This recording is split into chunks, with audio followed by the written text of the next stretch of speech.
Hellos, my name is Kristen and welcome back to my channel. So I am going to be brutally honest, I have been in a major slump recently when it comes to plants, which is why you didn't see a video last week and why, quite frankly, you might not see a whole lot of videos for at least a couple of weeks. I go through phases several times a year where I'm just not interested in plants. Either purchasing new ones, tending the ones I do have, or even talking about them. Work is very hectic and I talk about plants all day there, so I just have been kind of giving myself a little bit of a break and might continue to do so on and off. So in today's video, I'm kind of going to elaborate on some of the reasons you shouldn't have plants. And I know this is really different from what I normally talk about, and it's very anti-plant, but I foresee this being maybe more beneficial to those just starting to get into houseplants, newbies, and some just questioning whether or not this is a hobby that they even want to get into. So the first thing on the list is time and effort. And depending on what it is you are growing, how big your collection is, you'll have to devote a fair amount of time to tending your plants. And I don't mean just watering, but also repotting, checking to see that they don't have pests, treating them if they do. For me, with my large collection, I've had to budget my time wisely, and it can be kind of overwhelming with so many plants and so many individual needs. Right now, I've noticed some spider mite issues, which I have to deal with. So it's a constant battle. You are never fully over something. There's always going to be some new problem. It's always a good idea to start a collection small and grow slowly. I have noticed a lot of people getting really into plants and growing their collections just seemingly overnight. That is almost a surefire way, especially if you're not really well versed in plants, to just become overwhelmed and discouraged, especially if you haven't really done a whole lot of research on what you are growing along the way. Let's also talk about traveling and being away from home a lot. Whether you travel a lot for business or pleasure, or you're just not someone that's home a lot, this can and will affect your houseplants. Some plants, as we know, are more needy than others and require a lot more of that time and effort. If you're someone that just doesn't like to worry about it, maybe focus more on plants that can sustain themselves for longer periods of time without that specialized care, such as cacti and succulents, things that are a bit more needy and need more water more frequently. Maybe do not add to your collection or have a smaller amount.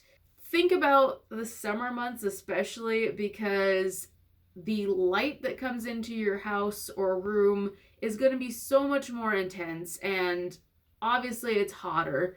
So this can dramatically affect how frequently you have to water plants and how fast it dries them out. I personally sometimes regret, especially during like the spring and summer months when I might want to go camping more, go on vacations, how many plants I have and how worried I am during that vacation that they're going to be doing well.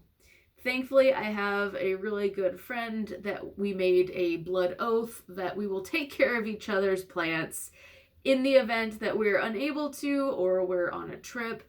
So that's super helpful. If you have a plant buddy or just a buddy in general that is willing to help you out while you are gone, this can help tremendously. Money is probably my last main point, and like many hobbies, plant collecting and gardening can be quite a money pit, especially nowadays with the rising cost of plants.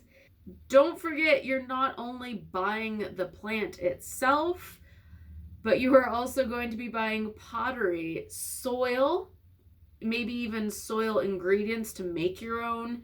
Then down the line, you'll probably have to buy some fertilizer. And if pests crop up, you'll probably have to treat that with a variety of sprays, treatments, fungicide. If you have plants that like higher humidity, you'll probably invest in a humidifier at some point. Maybe even a grow tent if you get a little bit crazy with it. Also, grow lights. If you have a dark home or you live somewhere that gets pretty dark in the wintertime, you'll probably find at some point that you will experiment with grow lights. Gardening and plant collecting is by no means cheap, but that being said, always look for good swaps and friends that might be willing to trade cuttings if you're hoping to save some money along the way. Also, it's down there on the list, but don't get into plants just because they're popular. Yes, you should experiment, get a few plants and see if it's for you. It's totally okay if you find that plants are just not for you and your lifestyle. Yeah, they're popular. Yeah, they are aesthetic, but it's not for everyone. So that will kind of conclude today's short video. Yeah, that's kind of where I'm at. I do sometimes regret having such a large collection, and it can get overwhelming, especially when I feel kind of overwhelmed in my personal and work life. I know I will get over this phase. I have for years and years gone through this cycle of being interested and less interested. I just wanted to put it out there for anyone starting to get into plants.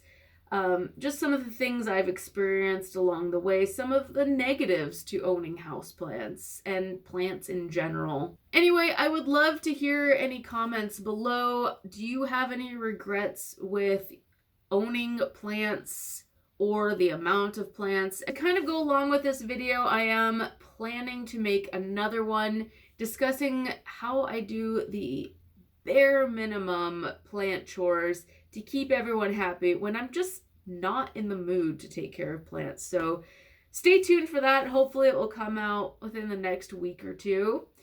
As always, stay safe, healthy, and sane, guys, and I will talk to you all real soon. Goodbye.